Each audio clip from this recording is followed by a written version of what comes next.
I? Grace. Grace is a play about a married evangelical Christian couple who moves to Florida to open a chain of gospel-themed hotels. Now, the chain asks the question, where would Jesus stay?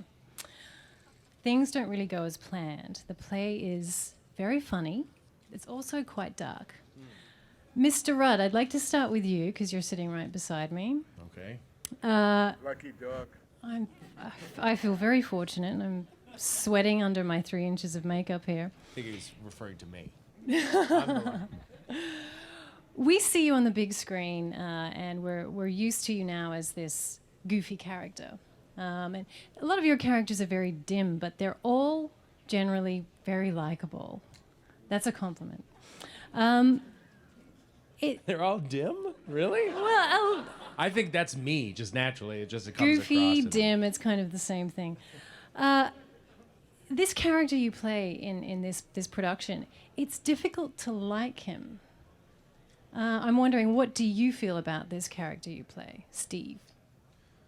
Well, I tend not to, think about characters in terms of likability. This one has a very fervent belief that, and can sometimes, I think sometimes he doesn't listen to people, and he can be a little forceful and off-putting. But, I try and just have a connection with any character that I'm playing and find what it is about the personality that humanizes them or makes them empathetic. And I think that this character has those moments written into the script that inform an audience about his upbringing or why he might be like the way he is. And then, I hope that the audiences don't hate me so much that it's off, in the wrong way.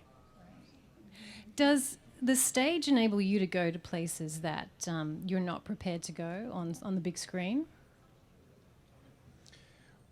Well, you sometimes do just by sheer repetition. When you do a long run of a play, you're kind of constantly discovering the play, and the character gets deeper and deeper because you start to really hone in on nuances. They start to appear, a month into the run. It's like you discover moments, and you keep going deeper and deeper. You have just more time to work on it. So sometimes you can go a little deeper, and then you also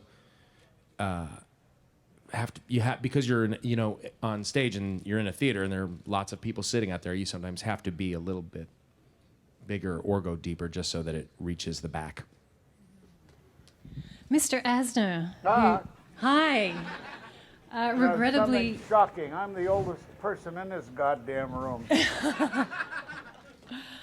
I'm sorry that we didn't meet, but Mr. Asner was late.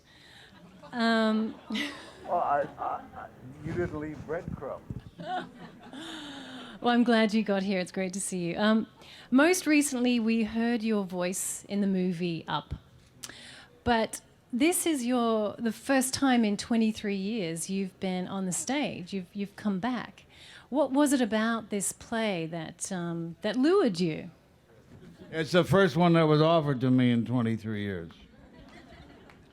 And I needed to save it, of course. So I joined forces with these 3 tads, and we made beautiful music together. And Tads? What are tads? Compared to me, you're a tad. Tadpoles. Okay. I got you. How does it feel to be back on the stage? I'm sorry. No. I'm sorry. What?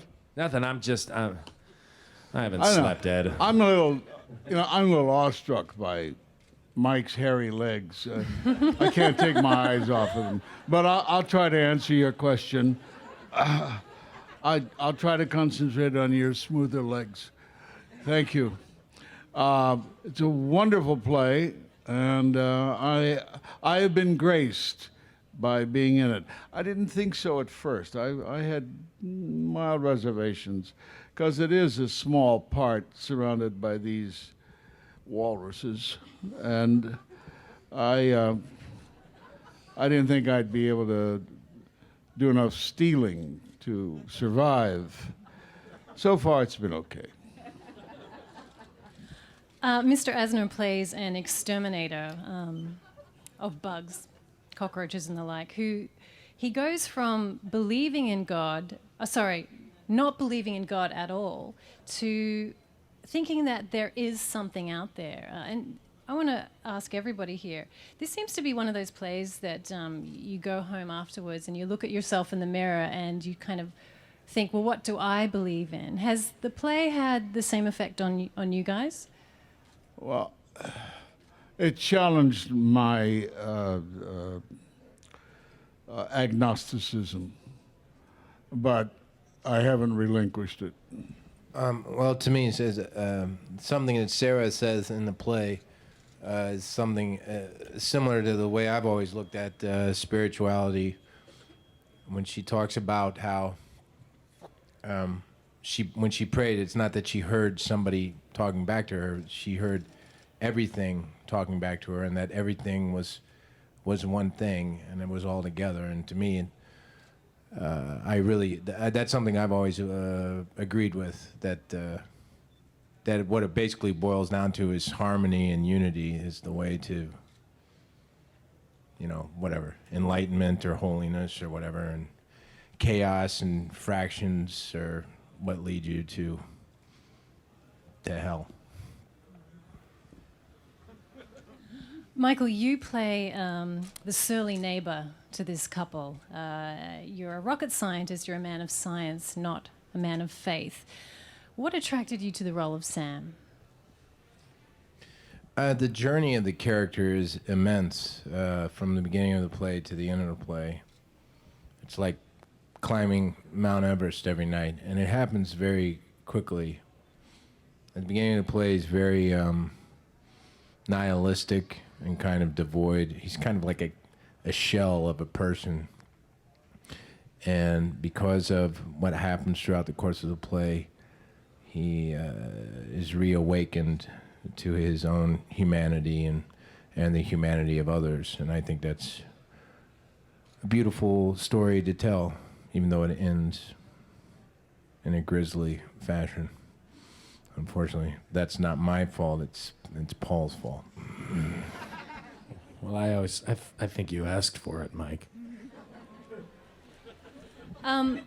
Well, Michael, your character has been really badly disfigured in a car accident, and you spend most of the play with half of your face obscured by a mask. It looks like you have a pretty intense makeup session before the show every night. Is that? Well, that's why I have this silly haircut. Because I glue a prosthetic onto my face every night. At the beginning of previews, I was gluing it over my hair, but it just didn't really look right. I didn't think so. How do you unglue a prosthetic like that? With solvent, with very strong chemicals. You have to be careful you don't get it in your eye or in your mouth. But if Sally Field can do it in Norma Ray, I can do it in Grace. You gotta toughen up. You all seem to get along very well. Humorous. What is the whole? Is it really just a great time being in a play together? Do you go out afterwards? Do you go out for dinner? Do you go out drinking together? What's it like? We used to go drink in Ed Asner's dressing room, but he won't let us in there anymore. Yeah. He shut us out. They befouled it. We do sometimes, yeah. We'll go out for a drink afterward, or it's nice spending time with each other. We spend a lot of time with each other, and so. And yet I know nothing about them. It's amazing. They are mysteries to me. The three of us are very reserved. Kate and Michael, in real life, you are a couple, and you have a child together. I love how I'm telling you this like you didn't know this. Oh my God. Wait a minute, what? That's all right. It's all right. It's my child.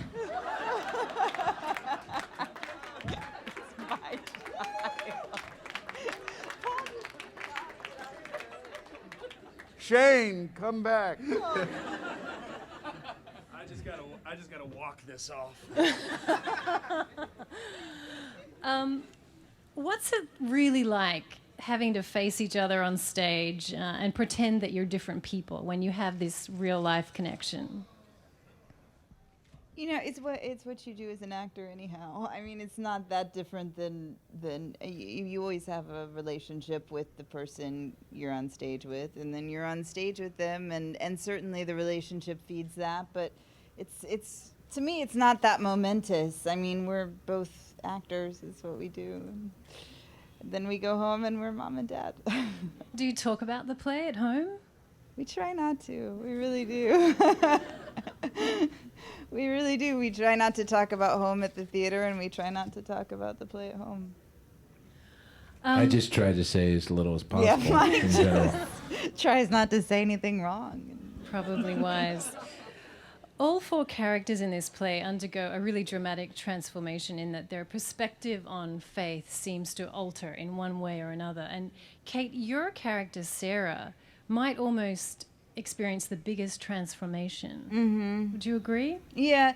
Well, no. I mean, I think all of us have moment. I mean, I think anytime your belief system changes, it's, momentous. I think for Sarah, it coincides with sort of becoming a woman in a way, in a new way. So not only, and her changes in belief feed into the woman she's becoming, who she genuinely is not at the beginning of the play. So, I think a lot happens. I mean, I think it's a sign of a great play to be able to put 4 characters on stage and have all of them experience something momentous in 90 minutes. What's it like being married to Paul Rudd in this play? It's great. I mean, we have yeah, go ahead. I was gonna say it's a little annoying, right? You were saying the character. No. No, you're not annoying. I mean, you find him I find him an incredibly likable character. I mean, my heart goes out to him. I adore him, and I do think in the course of the play she outgrows him in a way that's actually heartbreaking and leaves him when he needs her. Should I be saying this? You guys.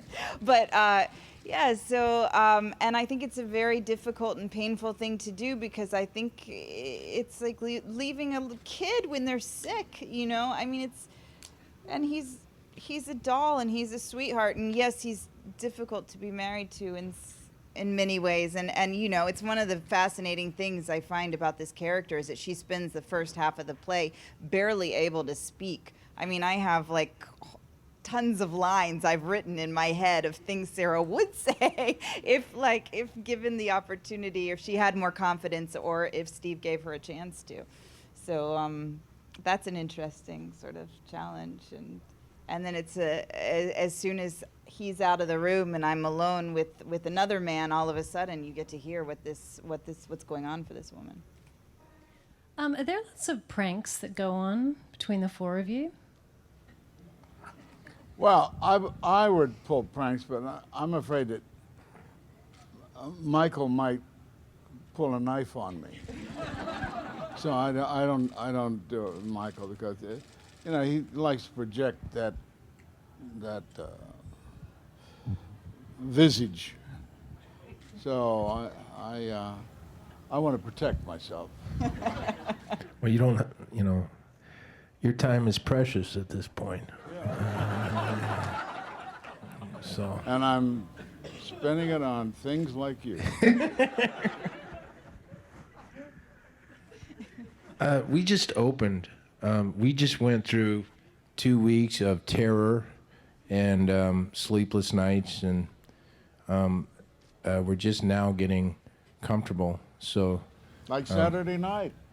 yeah, Saturday night. Oh boy, that was What terrible. happened on Saturday night? Our light board, all of our lights are controlled, and the computer, it's like it's a massive thing. But they tried to explain it to us, but we didn't understand what they were talking about.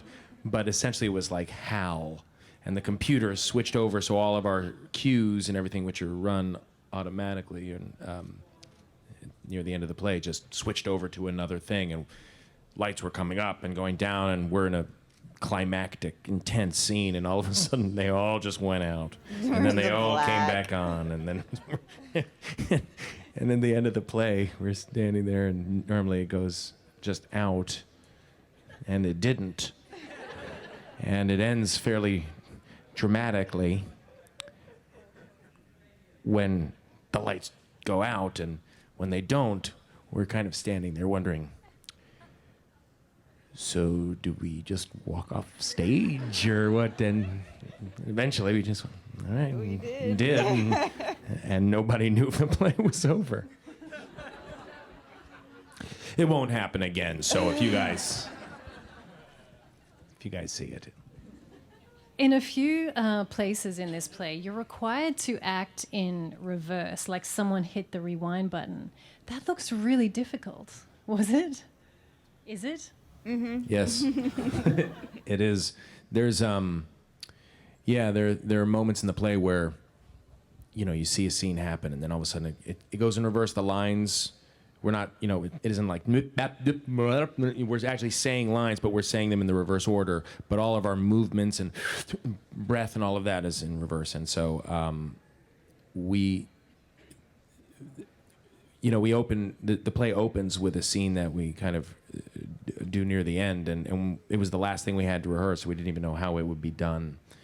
So I'd say that kind of reverse that took more work than anything else, I think, that we had to do. I want to mention the person who wrote this play, Craig Wright. This is his Broadway debut. He's written for HBO's 6 Feet Under.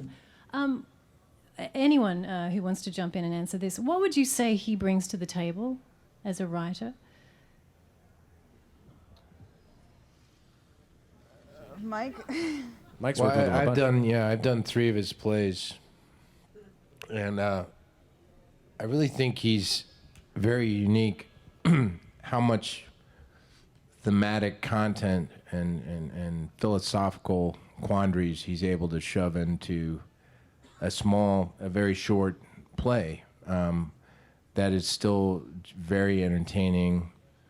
And if you don't care to dig into that more intellectual aspect of it, you don't have to. You could just sit and watch it and be moved or entertained by the story. But if you really care to think about it or look at it, there are a lot of very worthwhile questions in the play and worthwhile explorations.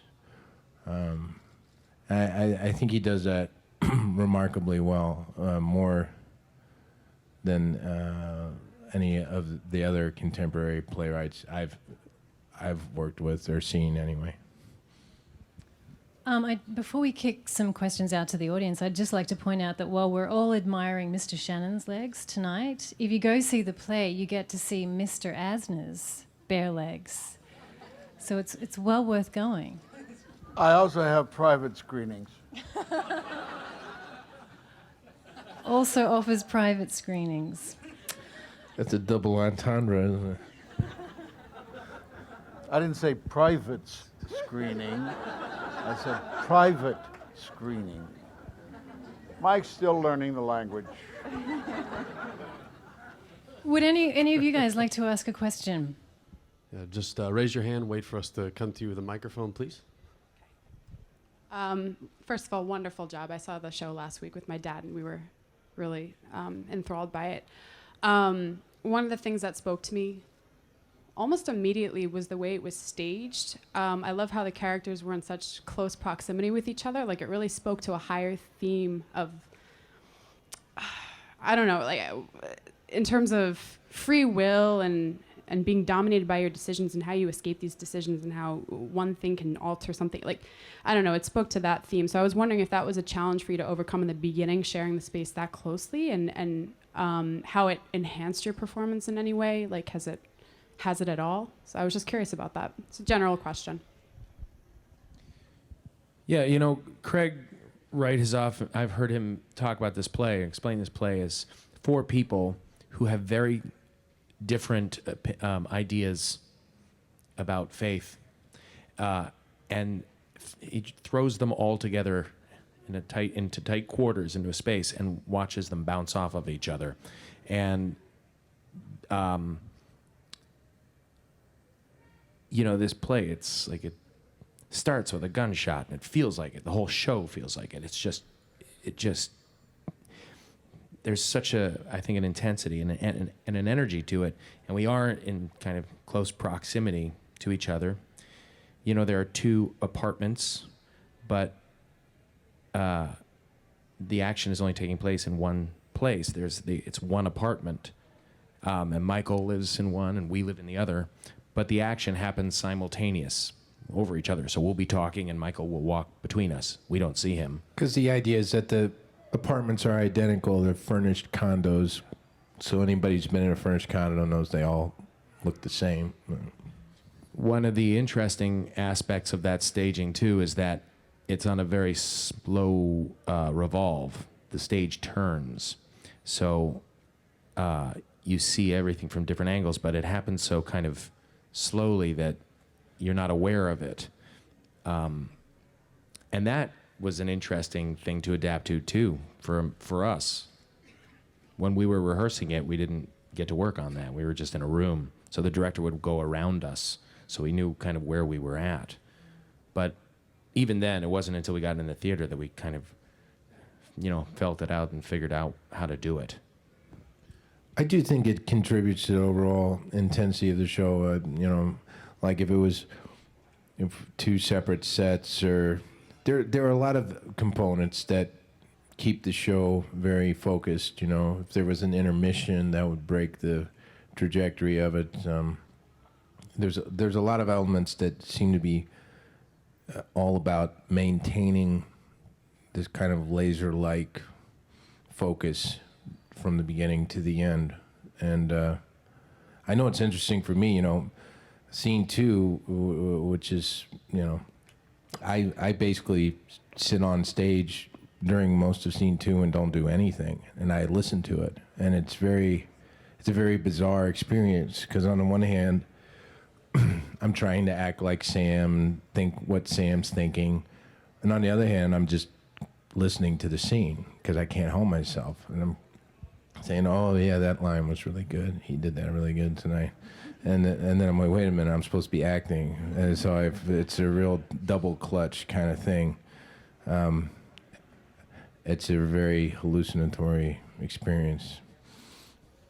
Next question, right here in the front. First of all, I did see it on Saturday night, and I loved it. It renewed my faith in American theater. And my question for you guys, because you did an amazing job, and thank you so much, and you were amazing, all of you. Thank you. Did it shift any of your personal beliefs? You don't have to answer that if you don't want to, but if you do, I'm just curious. Thank you. I think doing this play, you can't help it. You just keep thinking about it. I mean, you think about it all the time. I mean, there's not like one thing that you get out of it. But yeah, definitely. I mean, to me, one of the most profound things, and it's said a number of times in different ways, and to me, I thought about it because people ask about the backwards. Why go backwards? Why go backwards? And to me, going backwards is sort of testing one of the things I think the play believes, which is that things happen in order. I mean, it's said a number of times in the play, and that's where God is. If there's any God, it's in the fact that you can sit down 71 years later in a Starbucks with a woman you knew in Nazi Germany. And that, to be honest, was something that would never have, I've been thinking about God like we all have my whole life. It would never have occurred to me, until 3 months into this process. I was like, oh, that's where God lives, is just in the fact that things happen in an order and you end up in a place. And, and a month from now, I'll think something different. So it's a really cool thing to be a part of and to get to sort of live in every night. Hi, I have yet to see the play, but my question is for Paul. I'm a really, really big fan. I was wondering how much you use improv in your roles, especially your more comedic roles, and even more especially as Peter Clavin. Yeah, that's one of the big differences of doing a play, and that's the, you say the words. And in the last several years, I've worked on a lot of movies where I've made up a lot of my own, which is fun and great, and I love doing it. And with Peter Clavin, with I Love You Man, there was a lot of just let's just shoot and see what happens. And being awkward is not hard for me. Are you an awkward person, though? You don't strike me as an awkward person. Really? Sometimes. I liked. I think this seems suitably awkward, right? I mean, I'm feeling a bit awkward, actually. yeah, you might need to reevaluate, right? A little. We've got time for. Paul, you're doing a great job. Thanks, Mike. I tell you, I'm gonna go beat myself up after this thing. I'm gonna go into the green room and I'm gonna burst into tears. I think we going have to drink an two more entire bottle questions. of Jameson's. Right here to your left. Ooh. Hi. Oh my gosh, that's loud. Hi. I just wanted to see what made you realize that you wanted to do this, when you first kind of got into the play and you read the roles. Why did you choose to do them? Because obviously this play is very abstract and different. I haven't seen it yet. I'm going to. But I just wanted to see why you chose these. I feel like I sort of kind of answered that question a little bit earlier, so why don't somebody else take a swing at it? Well, one thing that's interesting is that you've done it before. Yeah, I've done it twice. Yeah, he did. Mike did this in 2006 in Illinois. That's true. You were great. You didn't see it? No.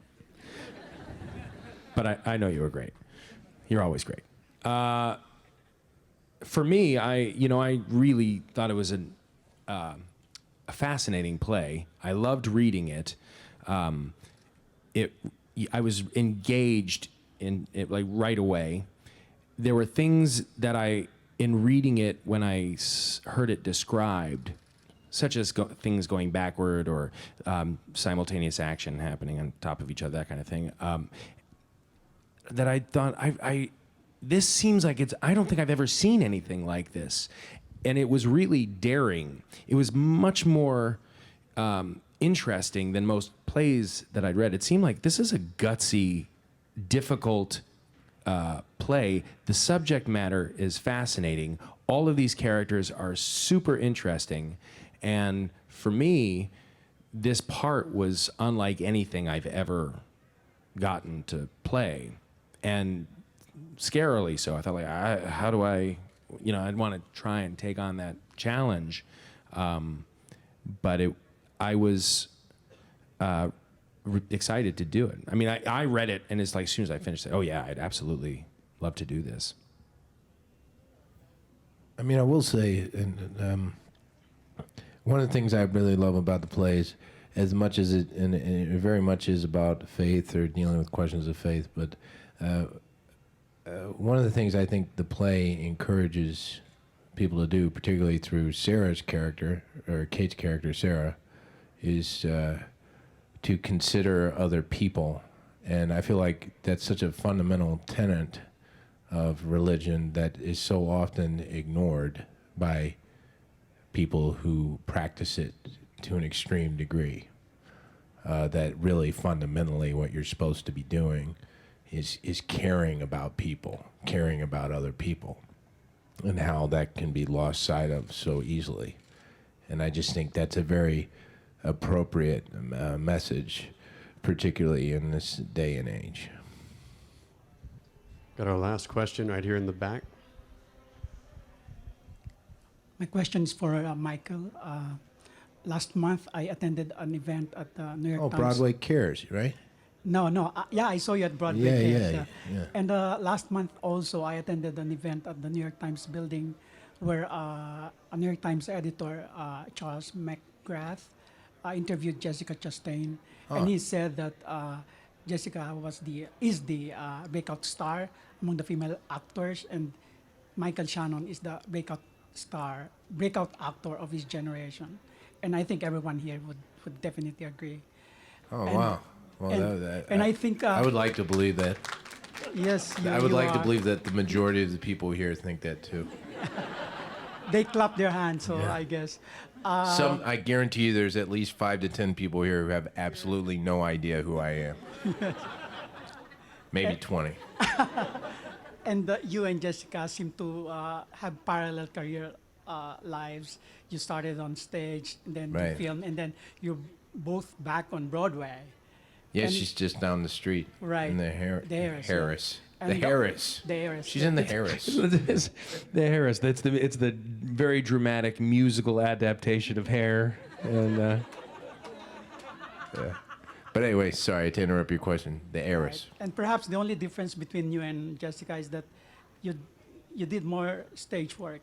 You've been Yeah. doing it in Chicago, here in New York, in London. Yeah, yeah. And the other difference is, I think, in all the reviews of your stage work and film work, there's this one adjective that is always connected to your name, which is intense. Yeah. Now, my question is, will we ever see the lighter side of Michael Shannon? Because I know you have a Not terrific, at this event.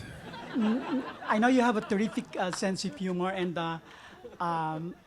will we ever see a singing and dancing Michael Shannon? Because I know you're a singer and a composer too, right? I do. I have a band, yeah. That nobody ever comes to see. No matter how much I talk about it. And if ever given the opportunity, what is that one musical play that you would like to do? And if ever there is another one that Musical. you will never ever do, what is that? Well, me and Paul were talking about doing Pippin, right? yeah, it's Michael won't shut up about it. Yeah. He's been dying to play Pippin. He's singing the songs. He's always corner in the sky with this guy. Every good boy deserves favor. Mm-hmm. That's another one on the Yeah, list. yeah. No, I would do musical. I mean, I guess I just kind of do what people ask me to do. Nobody's ever asked me to do a musical yet. In New York, anyway. I did some in high school, but not in New York City. But yeah, I would do that. Just as no comedy, but I would do a musical. Maybe a dark dramatic musical. Yeah. Like what? Maybe I'll write it. Okay. Maybe we could write it. Well, I'll write write it. the music and you do the lyrics. I can't write the music. All You right, don't- you want? you- Yeah, you you want don't to? have No, rhythm. no, You no. don't have I'm rhythm, totally. Paul. I would be down for that. You write the music, and then I'll write the lyrics. And Ed can conduct the pit orchestra. You'll critique it. You'll critique it. Kate, what would you like to do in this show? Nothing to do with What should it be about? Well, Sylvia will choreograph it. My daughter. Oh yeah. Okay. She's all about. She was just today. She was saying we got to get more moves for our Christmas song. What will it be about? I don't know. It'll be a musical version of what happened tonight. I'd say we've got the transcript. We could write this thing in 10 minutes. Let's go right. Let's go do it. Yeah. I feel like we just witnessed the start of something very beautiful there. Thank you all for your really great questions. Grace just opened at the Court Theatre here in New York City, and it runs through January 6th. Thank you so much to Ed Asner, Michael Shannon, Kate Arrington, and Paul Rudd. Thanks, Shannon. Thank you. Thanks.